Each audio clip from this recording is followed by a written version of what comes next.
Coad Studios.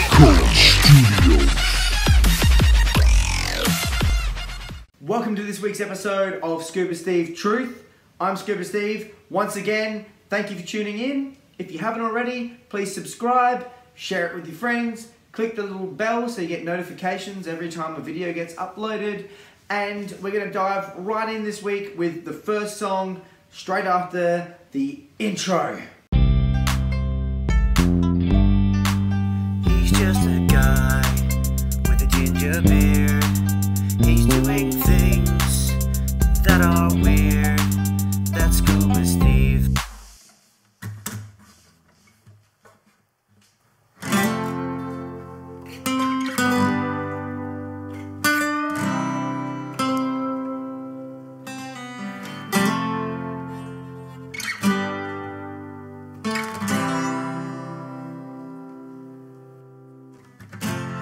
As I sit down by the fire, I start to think about the past. Sitting with some people I don't know, but they have stories that I wanna know. Like when Bob said he fingered his urethra, or when Jill said she sat on a carrot, or when Mark pulled a tarantula out of his asshole. We ran because that shit is weird. Now we're sitting by the sea. Everyone except Mark is here with me. Greg stands and starts to clear his throat. He starts to tell a joke. Oh wait, no, that's not a joke. He said, according to the theory of relativity, time dilation is a difference in elapsed time measured between two observers, either due to a velocity difference relative to each other or being differently situated relative to a gravitational field. None of us knew what the fuck he said, so we just smiled and nodded our heads. I mean, what else was there to do? He was talking about time dilation. I mean, who knows about... Do you know about time dilation? But anyway, as you could imagine, we left Greg behind. Sounded like a bloody nut job, just like Mark's behind. So we moved on to another location. A few more surprises ahead. Turns out Martha's dead, and Peggy had a peg leg and Daryl was blind. I used to hit Juliet from behind. Dylan wore socks made of onion skin. Stacy's in the corner drinking vodka and gin. Chloe got naked and ran through the woods. Chloe getting naked gave all the boys wood. Tommy ate some cheese from 2004. A half an hour later, Tommy's dead on the floor.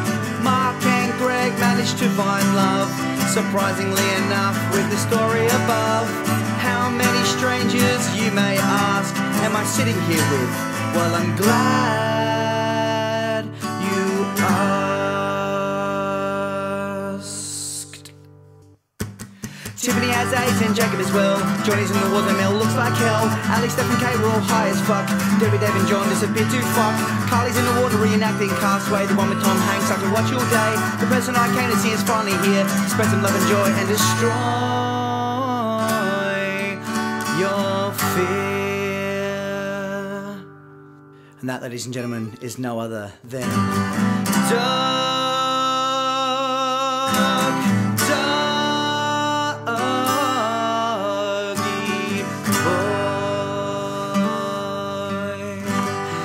Dougie's fucking mannequin head came down to the beach, saved a whole bunch of people. One dude had a tarantula come out of his ass, another guy was a scientist. Some chick ran naked through the woods, everyone got a heart on. Some dude had cheese that was 15 years old. Why the fuck would you do that? Unless, of course, the cheese was purposely aged that long. I don't know. We're not really sure what he died from it, so I'm guessing it wasn't supposed to be that long. And then I hit that other chick from behind. But anyway, my mate's here. You all know his name. You've seen him before. It's Doug.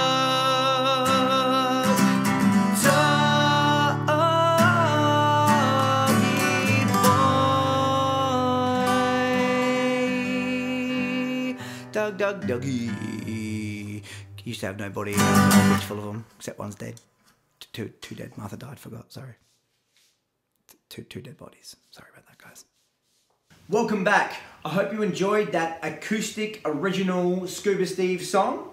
I thought it'd be interesting to break down the lyrical content somewhat and explain kind of what thought process I was going through when I wrote those lyrics down for the song. So it starts off, as I sit down by the fire, I start to think about the past, sitting with some people I don't know, but their stories that I want to know. So obviously they're, sitting by the fire. I imagined, kind of the woods along the shoreline somewhere, just a tree line. Pretty self-explanatory, thinking about the past, sitting with people you don't know, but they all have stories. You want to know. We can all relate to that. And then jumps in from that. Like when Bob said he fingered his urethra.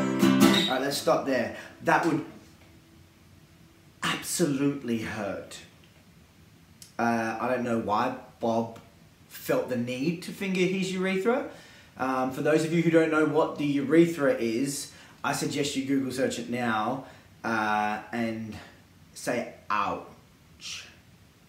The next line is, Jill said she sat on a carrot. Obviously pretty self-explanatory there. Jill sat on a carrot.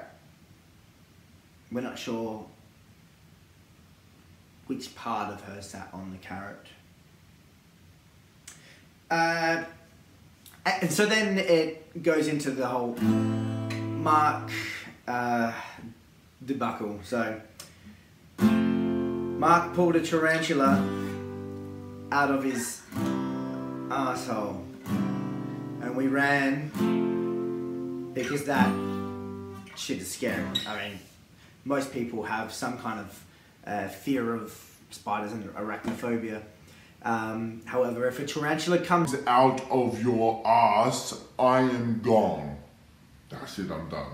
So then the next verse kicks in and it's pretty self-explanatory. Now we're sitting by the sea.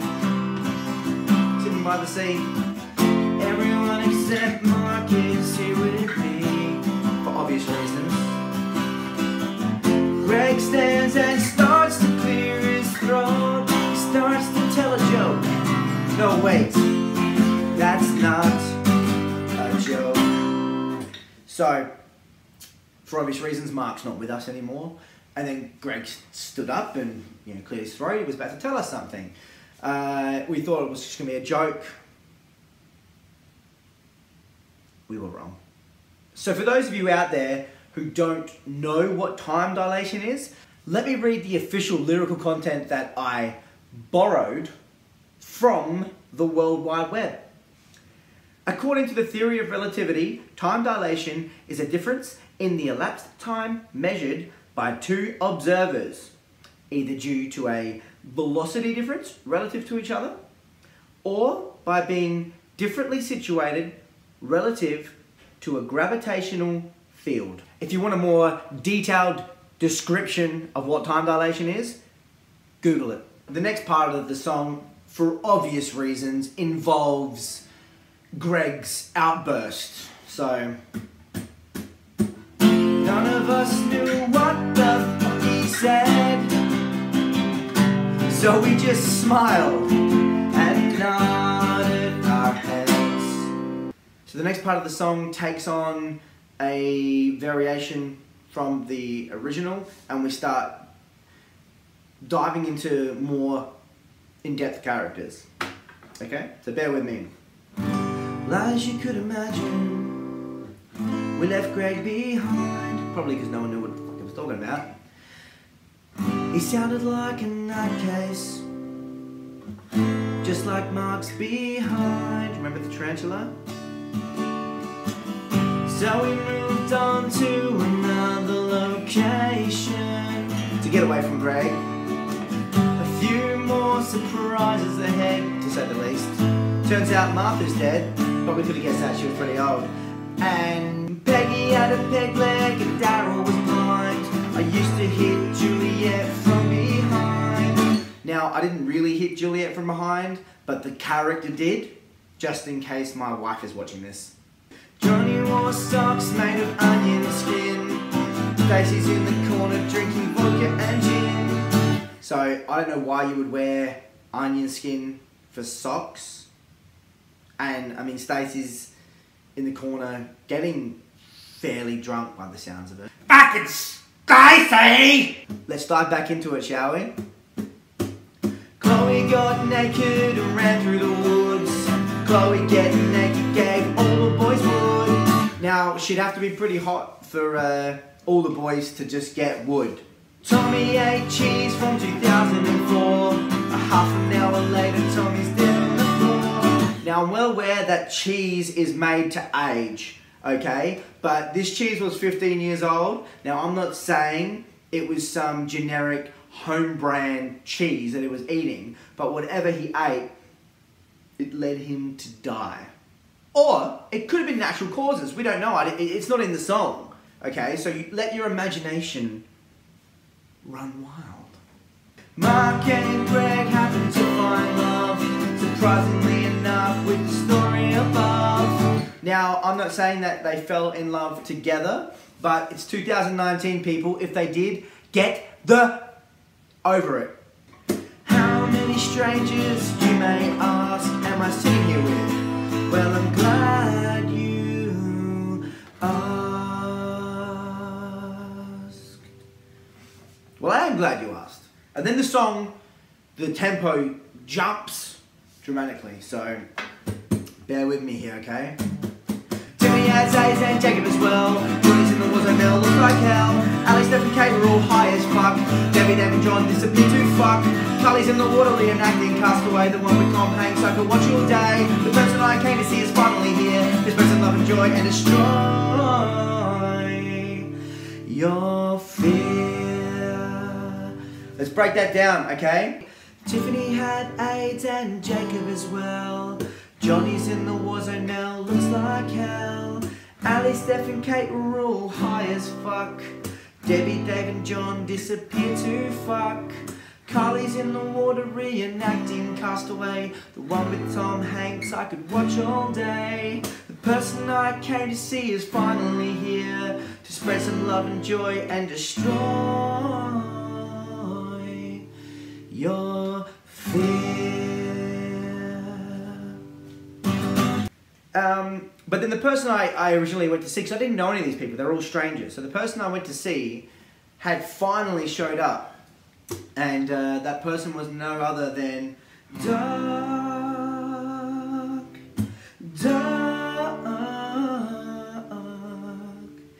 E-boy. Dougie. He's a mannequin head, he's a fucking sicko, everybody loves him. He used to have nobody, now he's got fucking heaps of them. Dougie's not here today, unfortunately. He couldn't make it. He is, well, we probably shouldn't hide it anymore. Look, Dougie's a good guy. He's a great bloke, but unfortunately, he's been hitting the bottle a bit too hard, so he's checked himself into a rehab. It's very hard. It's very hard to talk about. He's a very close friend. We all have well wishes for Dougie, and we hope him the best in his recovery, but Dougie! What are you doing? You're supposed to be in AA! Dougie, Dougie, man.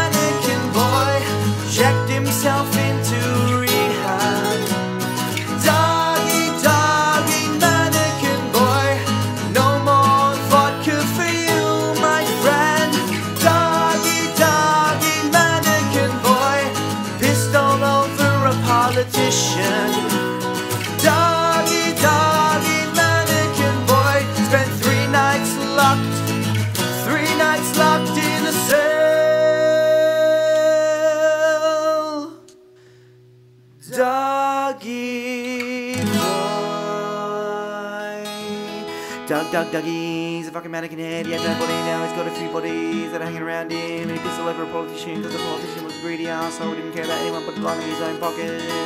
He's also an alcoholic, so now he's in rehab. But we wish him all the best and hope he gets better soon. Miss my friend Dougie, miss our late night talks. Dougie. All the best, Dougie.